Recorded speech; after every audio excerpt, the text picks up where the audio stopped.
یہ کہنا کہ اللہ کے نبی صلی اللہ علیہ وسلم کے زمانے میں یہ چیزیں بطور کرنسی استعمال ہوتی تھی، یہ بالکل غلط ہے۔ یہ چیز اسی طرح سے ایک چوتھی بات وہ لوگ یہ کرتے ہیں جو کرنسی سے نکالنے کے قائل ہیں، وہ کہتے ہیں، جب ہم ان سے پوچھتے ہیں کہ اللہ کے نبی صلی اللہ علیہ وسلم نے تو کرنسی سے نہیں نکالا، درہم اور دینار سے نہیں نکالا، پھر آپ کرنسی سے نکالنے کے قائل کیوں ہیں؟ تو وہ کہتے ہیں کہ اللہ کے نبی صلی اللہ علیہ وسلم کے زمانے میں یہ چاروں چیزیں، کھجور، پنیر، کشمش، جو، یہ ساری چیزیں اللہ کے نبی صلی اللہ علیہ وسلم کے زمانے میں کرنسی کے طور پر استعمال ہوتی تھی، لہذا اللہ کے نبی صلی اللہ علیہ وسلم نے ان کو نکالا۔ تو جب ان کے زمانے میں وہ کرنسی تھی، اب ہمارے زمانے میں جو کرنسی ہے ہم اس سے زکات نکالیں گے۔ اس کا جواب یہ ہے کہ یہ دراصل ایک بہت بڑا مغالطہ ہے، یہ ایک بہت بڑا دھوکہ ہے۔ یہ کہنا کہ اللہ کے نبی صلی اللہ علیہ وسلم کے زمانے میں یہ چیزیں بطور کرنسی استعمال ہوتی تھی، یہ بالکل غلط ہے۔ یہ چیزیں نہ تو اللہ کے نبی صلی اللہ علیہ وسلم کے زمانے میں اور نہ ہی کسی اور زمانے میں بطور کرنسی استعمال ہوئی ہیں۔ یہ چیزیں بطور چیز ہی استعمال ہوتی تھی، خرید و فروخت کے اندر بطور کرنسی نہیں استعمال ہوتی تھی۔ اور اس بات کو، اس نقطے کو سمجھنے کے لیے بیع و شراء کے جو مسائل ہیں فقہ اسلامی کے اندر، اس کا ایک مسئلہ سمجھنا ہوگا۔ بیع مطلب ہوتا ہے خرید و فروخت۔ بیع کی بہت ساری تقسیمات کی گئی ہیں، انہی تقسیمات میں سے ایک تقسیم یہ ہے کہ وہ چیز جو معقود علیہ ہوتی ہے، جو چیز، اس کے اعتبار سے بیع کی تین قسمیں ہیں۔ بیع کی تین قسمیں ہیں معقود علیہ کے اعتبار سے۔ پہلی قسم یہ ہے بیع الثمن بالثمن، کسی کرنسی کو کرنسی کے بدلے میں بیچنا، کرنسی کو کرنسی کے بدلے میں بیچنا، اس کو بیع الصرف بھی کہا جاتا ہے۔ جیسے ہم روپے کو روپے کے بدلے میں بدلیں، یا اسی طرح سے ہم روپے کو ڈالر سے بدلیں، اس کو بیع الثمن بالثمن کہا جاتا ہے، یعنی کرنسی کو کرنسی سے بیچنا۔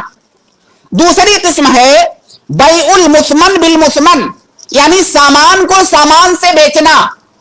جیسے ہم چاول سے گیہوں کو بیچیں یا چاول سے کوئی سامان خریدیں، اس کو بیع المثمن بالمثمن کہا جاتا ہے، جس کو کہ فقہا کی اصطلاح میں بیع المقایضہ بھی کہا جاتا ہے، یعنی سامان کو سامان کے بدلے میں خریدنا اور بیچنا۔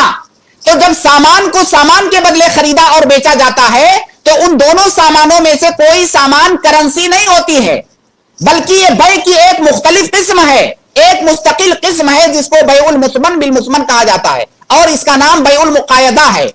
اور تیسری قسم ہے بیع کی بیع الثمن بالمثمن، یعنی کرنسی کے بدلے کوئی سامان خریدنا، اس کو البیع المطلق کہا جاتا ہے فقہا کی اصطلاح میں، جو کہ ہم لوگ کرتے ہیں، روپیہ پیسہ دے کر کے کوئی سامان خریدتے ہیں۔ تو اللہ کے نبی صلی اللہ علیہ وسلم کے زمانے میں یہ تینوں قسمیں موجود تھیں۔ کرنسی کو کرنسی کے بدلے بھی جو ہے خریدا بیچا جاتا تھا، اسی طرح سامان کو سامان کے بدلے خریدا بیچا جاتا تھا، اسی طرح سے کرنسی کے بدلے سامان خریدا بیچا جاتا تھا۔ یہ تینوں قسمیں موجود تھیں۔ اب یہ جو دوسری قسم ہے سامان کو سامان کے بدلے بیچنا اور خریدنا، یہاں پر ہم یہ نہیں کہیں گے کہ ایک سامان کرنسی ہے، دوسرا سامان سامان ہے۔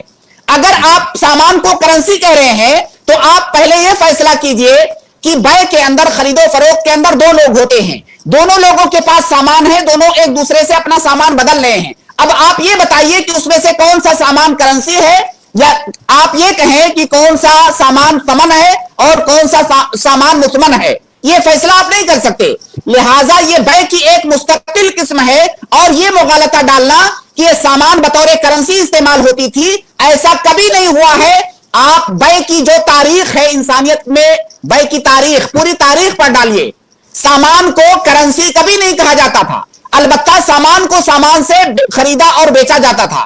اور آپ ایک بات یہ بھی سمجھ لیں کہ جب بیع کی تاریخ اور اس کی ہسٹری آپ پڑھیں گے تو فقہا بتاتے ہیں کہ جب انسانوں نے ایک دوسرے سے لین دین شروع کیا تو بیع کی سب سے پہلی قسم جو وجود میں آئی وہ ہے بیع المثمن بالمثمن، یعنی سامان کو سامان کے بدلے خریدنا اور بیچنا۔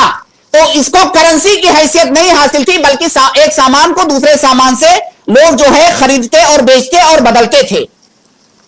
دوسری بات یہ ہے کہ بیع کے اندر ایک اصول ہے کہ اگر ہم کرنسی کو کرنسی کے بدلے بدل رہے ہیں، اگر میرے پاس روپیہ ہے، آپ کے روپے سے میں اپنا روپیہ بدل رہا ہوں،